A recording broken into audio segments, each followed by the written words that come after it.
ನಮಸ್ಕಾರ. Hi friends, ಎಲ್ಲರೂ ಹೇಗಿದ್ದೀರಾ? ನಾನು ಕೂಡ ಚೆನ್ನಾಗಿದ್ದೀನಿ, ನೀವು ಕೂಡ ಚೆನ್ನಾಗಿದ್ದೀರಾ ಅಂತ ಭಾವಿಸ್ತಾ. ತುಂಬ ದಿನಗಳಾಗಿತ್ತು ನಾನು ವಿಡಿಯೋಗಳನ್ನ ಅಪ್ಲೋಡ್ ಮಾಡಿ. ಬಿಕಾಸ್ ಆಫ್ ತುಂಬ ಬ್ಯುಸಿ ಇದ್ದೆ. ನನ್ನ ಕಾಲೇಜ್ ಆಗಿರ್ಬೋದು, ಸಮ್ ಆಫ್ ದ ಶೆಡ್ಯೂಲ್ಸಲ್ಲಿ ತುಂಬ ಬ್ಯುಸಿ ಇದ್ದೆ. ಇವಾಗ ನಾನು ಫ್ರೀ ಆಗಿದ್ದೀನಿ. ಅದಕ್ಕೆ ಇವತ್ತು ನಾನು ವಿಡಿಯೋನ ಅಪ್ಲೋಡ್ ಮಾಡಿ ಕೊಡ್ತಿದ್ದೀನಿ. ವಿಡಿಯೋದಲ್ಲಿ ನಾನು ಆರೋಗ್ಯಕರವಾದಂಥ ರಾಗಿ ಮಾಲ್ಟ್ ಪೌಡರ್ನ ಮನೇಲಿ ಸುಲಭವಾಗಿ ಹೇಗೆ ಮಾಡೋದು ಅಂತ ನಮ್ಮಮ್ಮ ನಿಮಗೆಲ್ಲ ತೋರಿಸ್ಕೊಡ್ತಾರೆ. ಈ ಒಂದು ವಿಡಿಯೋನ ಸ್ಕಿಪ್ ಮಾಡದೆ ಕಡೆ ತನಕ ನೋಡಿ ಅಂತ ಹೇಳ್ತಾ, ಇನ್ನು ಹೆಚ್ಚಿನ ವಿಡಿಯೋಗಾಗಿ ನನ್ನ ಚಾನಲ್ನ ಸಬ್ಸ್ಕ್ರೈಬ್ ಮಾಡಿ, ಲೈಕ್ ಮಾಡಿ, ಶೇರ್ ಮಾಡಿ, ಕಮೆಂಟ್ ಮಾಡಿ ಅಂತ ಹೇಳ್ತಾ ಈ ಒಂದು ವಿಡಿಯೋನ ಸ್ಟಾರ್ಟ್ ಮಾಡೋಣ.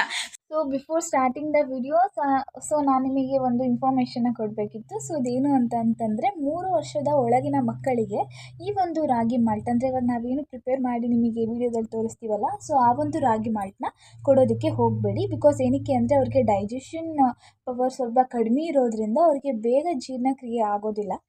ಅದಕ್ಕೋಸ್ಕರ 3 ವರ್ಷದ ಒಳಗಿನ ಮಕ್ಕಳಿಗೆ ಈ ಒಂದು ರಾಗಿ ಮಾಲ್ಟ್ನ ಕೊಡೋದಕ್ಕೆ ಹೋಗಬೇಡಿ. 3 ವರ್ಷದ ಮೇಲ್ಪಟ್ಟಿರೋ ಮಕ್ಕಳಿಗೆ ಆಗಿರ್ಬೋದು, ಯಾರೇ ಆದರೂ ಕೂಡ ಈ ಒಂದು ರಾಗಿ ಮಾಲ್ಟ್ನ ಯೂಸ್ ಮಾಡಿಕೊಂಡು ನಿಮ್ಮ ಒಂದು ಆರೋಗ್ಯನ ಚೆನ್ನಾಗಿ ನೋಡ್ಕೋಬೋದು. Let's start it. Let's go to the kitchen. ನೋಡ್ತಾ ಇದ್ದೀರಾ ಫ್ರೆಂಡ್ಸ್, ಎಷ್ಟು ಸಿರಿ ಧಾನ್ಯಗಳು ನಿಮಗೆ ಇಲ್ಲಿ ಕಾಣ್ತಿರುವಂಥದ್ದು. ಇವೆಲ್ಲ ಇಂಗ್ರೀಡಿಯೆಂಟ್ಸ್ಗಳನ್ನ ಯೂಸ್ ಮಾಡಿ ಆರೋಗ್ಯಕರವಾದಂಥ ರಾಗಿ ಮಾಲ್ಟ್ ಪೌಡರ್ನ ನಿಮಗೆ ಇಲ್ಲಿ ತೋರಿಸುವಂಥದ್ದು. ಅಮ್ಮ ಯಾವ್ಯಾವ ಇಂಗ್ರೀಡಿಯೆಂಟ್ಸು ಏನೇನು ಎತ್ತ ಅಂತ ನಿಮಗೆ ಡೀಟೇಲ್ ಆಗಿ ನಿಮಗೆ ತಿಳಿಸ್ಕೊಡ್ತಾರೆ. Let's start it. Hi friends, ಇವತ್ತೊಂದು ಒಳ್ಳೆ ಆರೋಗ್ಯಕರವಾದಂಥ ರೆಸಿಪಿಯನ್ನು ನಾವು ಅಪ್ಲೋಡ್ ಮಾಡ್ತಿದ್ದೀವಿ. ಮೊದಲಿಗೆ ನಾವು ಸಿರಿಧಾನ್ಯಗಳಿಂದ ನಾನು ಯಾವ್ಯಾವುದು ಅಂತ ಹೇಳ್ತಾ ಹೋಗ್ತೀನಿ. ಇದು ಅಂಗಡಿಯಲ್ಲಿ ನೀವು ಯಾವುದೇ ದಿನಸಿ ಅಂಗಡಿಯಲ್ಲಿ ಹೋಗ್ಬಿಟ್ಟು ಸಿರಿಧಾನ್ಯಗಳು ಕೊಡಿ ಅಂದರೆ ಈ ರೀತಿಯಾದಂಥ ಎಲ್ಲ ಥರದ ಸಿರಿಧಾನ್ಯಗಳನ್ನು ಕೂಡ ಕೊಡ್ತಾರೆ. ಅದು ಯಾವ್ಯಾವುದು ಅಂತ ನಾನು ಹೇಳ್ತಾ ಹೋಗ್ತೀನಿ. ಮೊದಲಿಗೆ ಇದು ರಾಗಿ, ಕೋರ್ಲೆ, ಊದಲು, ನವಣೆ, ಬರಗು, ಸಾಮೆ, ಆರ್ಕ ಮತ್ತು ಜೋಳ, ಸಜ್ಜೆ, ಈ ರೀತಿಯಾದಂಥ ಸಿರಿಧಾನ್ಯಗಳೆಲ್ಲನೂ ತಗೋಬೇಕು. ನಾನಿಲ್ಲಿ ಒಂದು 3 kg ರಾಗಿ ತಗೊಂಡಿದ್ದೀನಿ. ಅದಕ್ಕೆ ಬೇಕಾಗಿರುವಂಥಷ್ಟು ಕಾಲು kg ಈ ಸಿರಿಧಾನ್ಯಗಳನ್ನೆಲ್ಲವನ್ನು ತಗೊಂಡಿದ್ದೀನಿ. ಹಾಗೆ 1 kg ಗೋಧಿ ತಗೊಂಡಿದ್ದೀನಿ. ಮತ್ತು ಕಡಲೆಕಾಳು, ನಂತರ ಇದು ಗೋಧಿ 1 kg ತಗೊಂಡಿದ್ದೀನಿ. ಹಾಗೆ ಕಡಲೆಕಾಳು 200 ಗ್ರಾಮು, ಇದು ಮೆಕ್ಕೆಜೋಳ 200 ಗ್ರಾಮು, ಇದು ನೋಡಿ ಹುರುಳಿಕಾಳು ನೆನೆಸಿ ಮೊಳಕೆ ಕಟ್ಟಿರೋದು, ಮೊಳಕೆ ಕಟ್ಟಿ ನೆರಳಲ್ಲಿ ಒಣಗಿಸಿರೋದು. ಯಾಕೆ ಇದನ್ನು ಇದೇ ರೀತಿ ತಗೋಬೇಕಂದ್ರೆ ಇದರಲ್ಲಿ ಜೀರ್ಣಶಕ್ತಿ ಕಮ್ಮಿ ಇರುತ್ತೆ. ಬರೀದೇ ನಾವು ಹುರುಳಿಕಾಳು ಹಾಕಿದರೆ ಕೆಲವರಿಗೆ ಇಡಿಸಲ್ಲ, ಈಟಿನ ಪ್ರಮಾಣ ಜಾಸ್ತಿಯಾಗಿ ಹೊಟ್ಟೆ ನೋವು ಆ ಥರ ಬರುತ್ತೆ. ಹಾಗಾಗಿ ನಾವು ಮೊಳಕೆ ಕಟ್ಟಿರೋ ಕಾಳನ್ನೇ ತಗೊಳ್ಳೋದ್ರಿಂದ ಆರೋಗ್ಯಕ್ಕೆ ಚೆನ್ನಾಗಿರುತ್ತೆ ಅಂತ. ಇದು ಬಾರ್ಲಿ, ಇದನ್ನು ಕೂಡ 200 ಗ್ರಾಮ್ ತಗೊಂಡಿದ್ದೀನಿ. ಇದನ್ನು ಕೂಡ 200 ಗ್ರಾಮ್ ತಗೊಂಡಿದ್ದೀನಿ. ಹಾಗೆ ಇದು ಸೋಯಾ, ಗೋಧಿಗೆಲ್ಲ ಹಾಕ್ತೀವಲ್ಲ ಸೋಯಾ ಕಾಳು, ಅದನ್ನೇ, ಇದನ್ನು ಕೂಡ 200 ಗ್ರಾಮ್ ತಗೊಂಡಿದ್ದೀನಿ.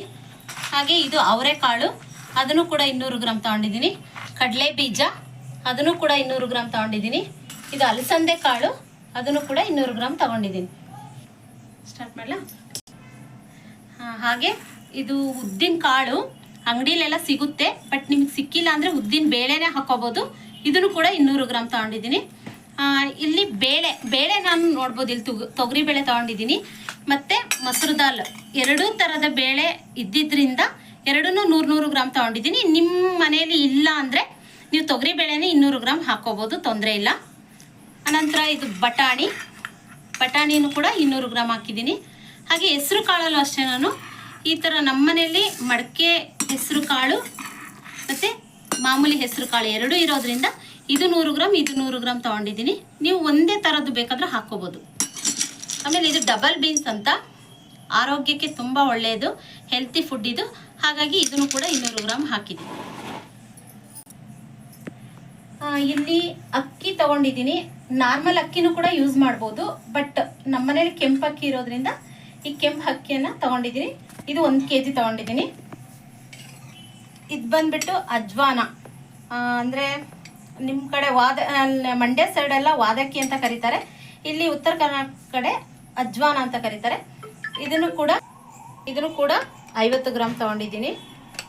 ಹಾಗೆ ಇದು ಜೀರಿಗೆ, ಇದನ್ನು ಕೂಡ 50 ಗ್ರಾಮ್ ತೊಗೊಂಡಿದ್ದೀನಿ. ಹಾಗೆ ಮೆಣಸು, ಇದನ್ನು ಕೂಡ 50 ಗ್ರಾಮು. ಮತ್ತು ಸೋಂಪು, ಡೈಜೆಷನಿಗೆ ಒಳ್ಳೇದಂತ, ಇದನ್ನು ಕೂಡ 50 ಗ್ರಾಮ್ ತೊಗೊಂಡಿದ್ದೀನಿ. ಇದು ಬಂದು ಅಗಸೆ ಬೀಜ ಅಂತ, ಇದು ಕೂದಲಿಗೆ ಮತ್ತು ನಮ್ಮ ಸ್ಕಿನ್ನಿಗೆಲ್ಲ ತುಂಬ ಒಳ್ಳೆಯದು. ಇದನ್ನು ಯೂಸ್ ಮಾಡೋದ್ರಿಂದ ಹೆಚ್ಚು ಆರೋಗ್ಯವಾಗಿರ್ಬೋದು. ಹಾಗಾಗಿ ಇದನ್ನು ಕೂಡ 50 ಗ್ರಾಮ್ ತೊಗೊಂಡಿದ್ದೀನಿ. ಹಾಗೆ ಮೆಂತ್ಯ ಕಾಳು, ಇದನ್ನು ಕೂಡ 50 ಗ್ರಾಮ್ ತೊಗೊಂಡಿದ್ದೀನಿ. ಇಲ್ಲಿ ಬಂದು ಒಂದು 15 ಏಲಕ್ಕಿ ಕಾಯಿ. ಹಾಗೆ ಇದು ಬಂದು ಜಾಯಿಕಾಯಿ ಅಂತ. ಇದು ಏನಕ್ಕೆ ಹಾಕ್ತಿದ್ದೀನಿ ಅಂದರೆ, ಈ ಕಾಳೆಲ್ಲ ಹಾಕೋದ್ರಿಂದ ಬೇಗ ಡೈಜೆಷನ್ ಆಗಲಿ ಅನ್ನೋ ಕಾರಣಕ್ಕೆ ಇದನ್ನು ಹಾಕೋದು. ಡೈಜೆಷನ್ ಇಮ್ಯುನಿಟಿನ ಬೇಗ ಮಾಡುತ್ತೆ. ಹಾಗಾಗಿ ಈ ಜಾಯಿಕಾಯಿನ ಹಾಕ್ತಾಯಿದ್ದೀನಿ. ಇದನ್ನು ಭಾಳ ಹೆಚ್ಚಾಗೂ ಕೂಡ ಹಾಕಬಾರ್ದು. ಹಾಗಾಗಿ ಒಂದೇ ಒಂದನ್ನು ಹಾಕ್ತಿದ್ದೀನಿ. ಇವಾಗ ಹೇಗೆ ಅದನ್ನ ಪ್ರಿಪೇರ್ ಮಾಡ್ತಾರೆ, ಹಾಗೆ ಹೇಗೆ ಅದನ್ನ ಫ್ರೈ ಮಾಡ್ತಾರೆ ಅಂತ ನೋಡೋಣ. So let start it.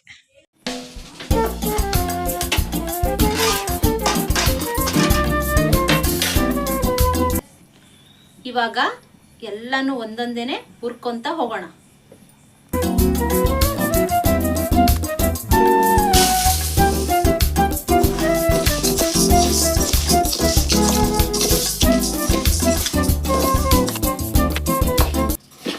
ಕೆಂಪು ಬಣ್ಣ ಬರೋವರೆಗೂ ಹುರಿಬೇಕು ಚೆನ್ನಾಗೆ.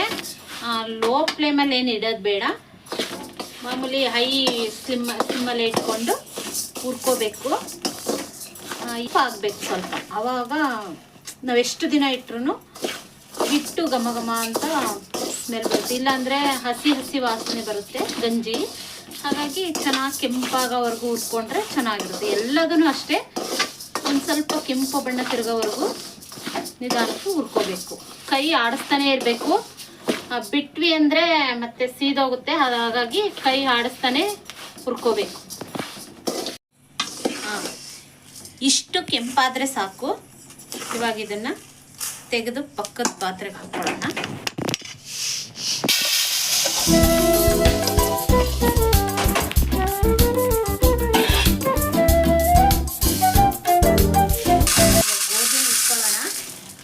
ಇವಾಗ ಗೋಧಿಯನ್ನು ಹುರ್ಕೊಳ್ಳೋಣ.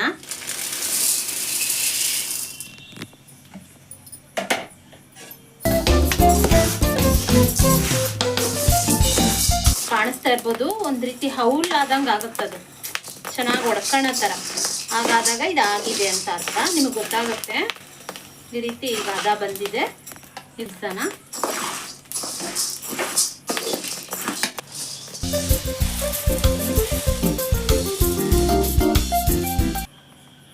ಇವಾಗ ಸಿರಿಧಾನ್ಯಗಳನ್ನು ಹುರ್ಕೊಳ್ಳೋಣ.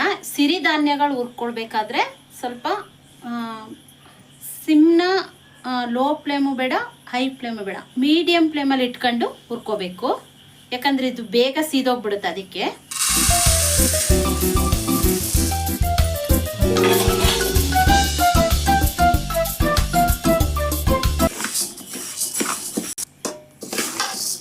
ಇವಾಗ ಇದಾಗಿದೆ, ತೆಗೆಯೋಣ.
ಆಗಿರೋದ್ರಿಂದ ಎರಡು ಜೊತೆಲೆ ಹುರ್ಕೋಬೋದು.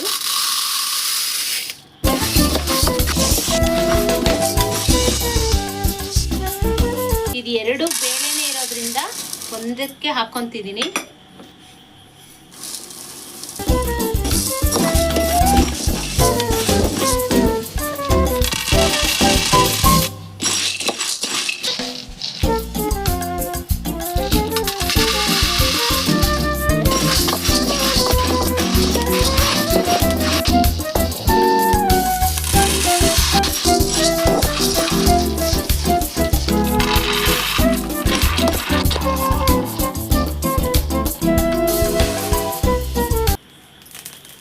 ಇದನ್ನೆಲ್ಲ ಲೋ ಫ್ಲೇಮಲ್ಲೇ ನಾವು ಹುರ್ಕೋಬೇಕು, ಇಲ್ಲಾಂದರೆ ಎಲ್ಲ ಸೀದೋಗ್ಬಿಡುತ್ತೆ. ಅದಕ್ಕೆ ಲೋ ಫ್ಲೇಮಿಂದ ಹುರ್ಕೋಬೇಕು.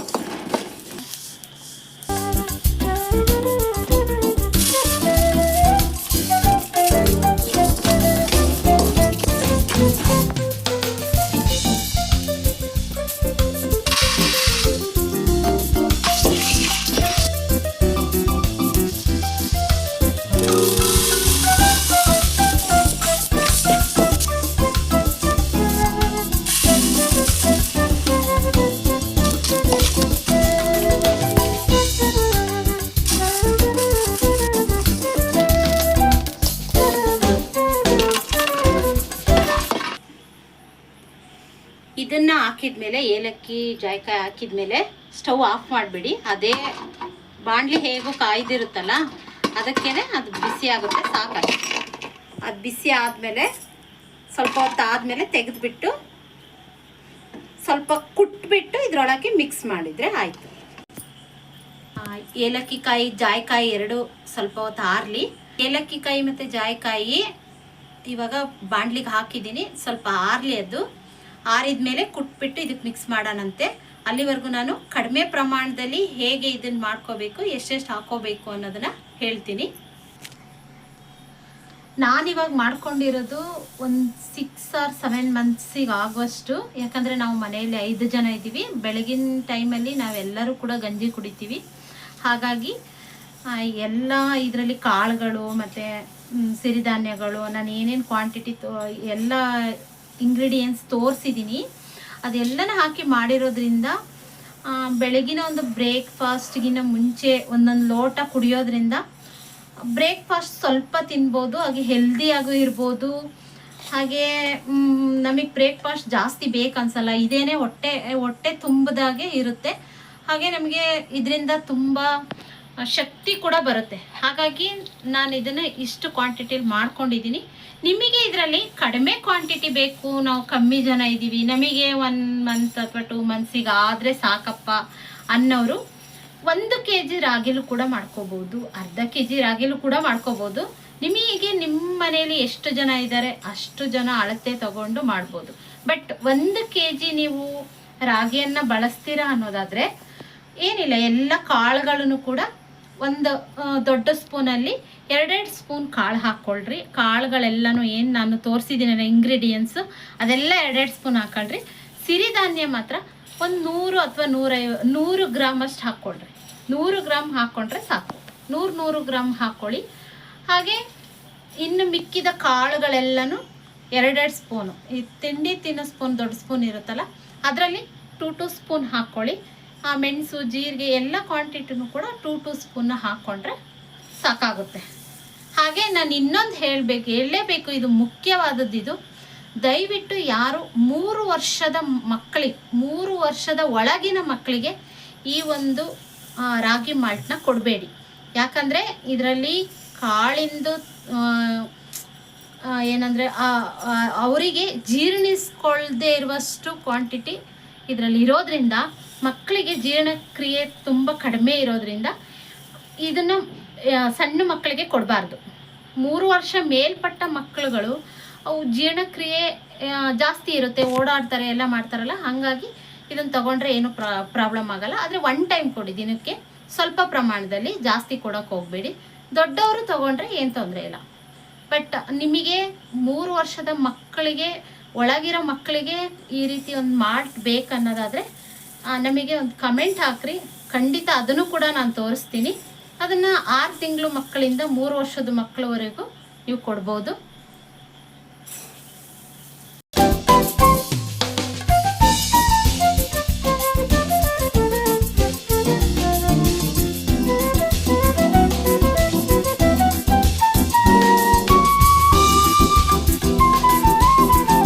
ಇದಾಗಿತ್ತು ಇದು ಪಾರ್ಟ್ 1 ವಿಡಿಯೋ. ಸೊ ಪಾರ್ಟ್ 1 ವಿಡಿಯೋದಲ್ಲಿ ನಾವು ಹೇಗೆ ಪೌಡರ್ನ ಪ್ರಿಪೇರ್ ಮಾಡೋದು ಅಂತ ತೋರಿಸ್ಕೊಟ್ಟಿದ್ದೀವಿ. ಸೊ ಪಾರ್ಟ್ 2 ವಿಡಿಯೋದಲ್ಲಿ ಅದನ್ನು ಮಿಲ್ಲಿಗೆ ಹಾಕಿಸಿ ಹೇಗೆ ಮಾಲ್ಟ್ನ ಪ್ರಿಪೇರ್ ಮಾಡೋದು ಅನ್ನುವಂಥದ್ದನ್ನ ತೋರಿಸ್ಕೊಡ್ತೀವಿ. ಅದು ಪಾರ್ಟ್ 2ಅಲ್ಲಿ. ನೋಡಿದ್ರಲ್ಲ ರಾಗಿ ಮಾಲ್ಟ್ ಎಷ್ಟು ಚೆನ್ನಾಗಿತ್ತು ಅಂತ ಅಂದು. ಇದೇ ರೀತಿ ರಾಗಿ ಮಾಲ್ಟ್ನ ನಿಮ್ಮ ಮನೇಲೂ ಕೂಡ ಮಾಡಿ ಆರೋಗ್ಯಕರವಾಗಿ ಇರಿ ಅಂತ ಹೇಳ್ತಾ ಇನ್ನೊಂದು ಇನ್ಫಾರ್ಮೇಷನು. ಯಾರಿಗಾದರೂ ರಾಗಿ ಮಾಲ್ಟ್ ಪೌಡರು ಬೇಕು ಅಂತಂದರೆ ಕಮೆಂಟ್ ಬಾಕ್ಸಲ್ಲಿ ಕಮೆಂಟ್ ಮಾಡಿ. ನಾವು ನಿಮ್ಮ ಮನೆಗೆ ತಲುಪಿಸುವಂಥ ವ್ಯವಸ್ಥೆಯನ್ನು ಕೂಡ ಮಾಡ್ತೀವಿ ಅಂತ ಹೇಳ್ತಾ, ಈ ಒಂದು ವಿಡಿಯೋ ನಿಮಗೆ ಇಷ್ಟ ಆಗಿತ್ತು ಅಂದರೆ ಲೈಕ್ ಮಾಡಿ, ಶೇರ್ ಮಾಡಿ, ಕಮೆಂಟ್ ಮಾಡಿ, ಸಬ್ಸ್ಕ್ರೈಬ್ ಮಾಡಿ ಅಂತ ಹೇಳ್ತಾ ಈ ಒಂದು ವಿಡಿಯೋನ ಇಲ್ಲಿಗೆ ಮುಗಿಸ್ತಿದ್ದೀನಿ. Thank you for the watching.